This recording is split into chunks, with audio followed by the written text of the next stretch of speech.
कि हिमाचल प्रदेश 1948 में जब से बना, उसके बाद यहाँ पर ये जो एक कमिश्नरी थी, एक प्रोविंस जो हिमाचल प्रदेश था, तो उस समय जो इसकी सी स्टेट कैटेगरी थी, उस समय के जो कमिश्नर थे उन्होंने हिमाचल प्रदेश के अंदर 1952 में हिमाचल और बिलासपुर, जो उस समय एक अलग से एक स्टेट थी इंडिपेंडेंट, उसके लिए एक नोटिफिकेशन की थी कि हिमाचल प्रदेश में जितनी भी एक वेस्ट लैंड है, एक खाली ज़मीन है, उसे फॉरेस्ट लैंड के तहत इंडियन फॉरेस्ट एक्ट सेक्शन 29 के तहत उसे forest land as protected forest declare किया था। उसके बाद ये आगे को ये चलता रहा, मगर हिमाचल प्रदेश में जब इसको पूर्ण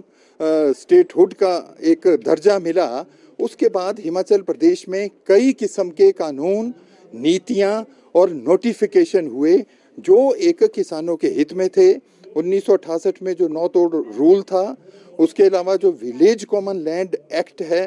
वो बना। उसके बाद कई अन्य कानून बने, जो लैंड सीलिंग एक्ट था, जो बिग लैंडेड एस्टेट का एक्ट था, ये कई कानून बने और उसमें से उस समय जो लैंडलेस थे उन लोगों को भी ज़मीनें दी गई। मगर जैसा आप लोगों को मालूम है कि 42nd अमेंडमेंट के बाद फॉरेस्ट्री कंकरेंट सब्जेक्ट बना और 1980 में फॉरेस्ट कंजर्वेशन एक्ट बना केंद्रीय सरकार के द्वारा, और जिसकी मंशा थी कि भारतवर्ष के अंदर कोई भी forestry land non forestry purpose के लिए बिना केंद्रीय सरकार की परमिशन से नहीं दी जाएगी। ये समस्या उसके बाद शुरू हो गई। 1984 में उस समय तत्कालीन मुख्यमंत्री ने ये घोषित किया कि 1000 मीटर के ऊपर कंप्लीट मोरेटोरियम हिमाचल प्रदेश के अंदर होगा कमर्शियल फेलिंग के लिए। ये चलता रहा, पर 1996 तक TN गोदावर्मन की जिस समय एक ऑर्डर आया पूरे देश के अंदर, जो एक बहुत बड़ा एक उसमें उन्होंने इम्पिटस दिया 1980 के एक्ट को, उसके बाद जो कमर्शियल फेलिंग थी उसे ऑलमोस्ट स्टॉप कर दिया गया। उसका प्रभाव हिमाचल में ये बना कि हिमाचल प्रदेश में सरकार के पास कोई भी डेवलपमेंट पर्पस के लिए, लैंडलेस के लिए, छोटे लघु सीमांत किसान के लिए जो कुछ ज़मीन अलॉटेबल पूल में या जो सरप्लस पूल के अंदर थी वो भी वो नहीं दे सकते थे, क्योंकि वो काफ़ी वेस्ट लैंड कैटेगरी के अंदर आ गई थी। इसलिए उसके बाद जो सबसे बड़ी समस्या ये रही कि इस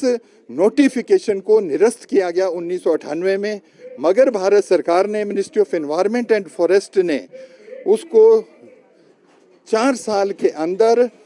बहुत कंडीशंस लगाई हिमाचल प्रदेश के ऊपर, और वो जो नोटिफिकेशन थी उसको दोबारा लाना पड़ा कि सारी वेस्ट लैंड जो 1980 से पहले फॉरेस्ट लैंड डिक्लेयर हो गई थी, उसमें से हिमाचल प्रदेश अपने स्तर पे कुछ नहीं कर सकती।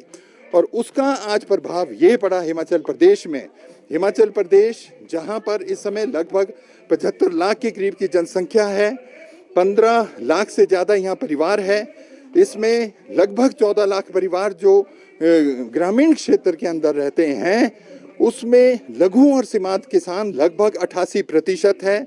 उनके पास जो औसत जोत है वो 1 एकड़ से भी कम है। कुल हिमाचल में केवल 5 लाख हेक्टेयर ज़मीन है जिसके ऊपर आज खेती हो सकती है। तो जिन किसानों के पास कुछ भी ज़मीन जो उनके कब्जे के अंदर कोई भी ज़मीन है, उसको एक इलीगल घोषित किया गया, एनक्रोचमेंट घोषित किया, और 2015 के बाद उसमें से उनकी एविक्शन स्टार्ट हुई। तो ये मुद्दा उस समय से निरंतरता में चल रहा है।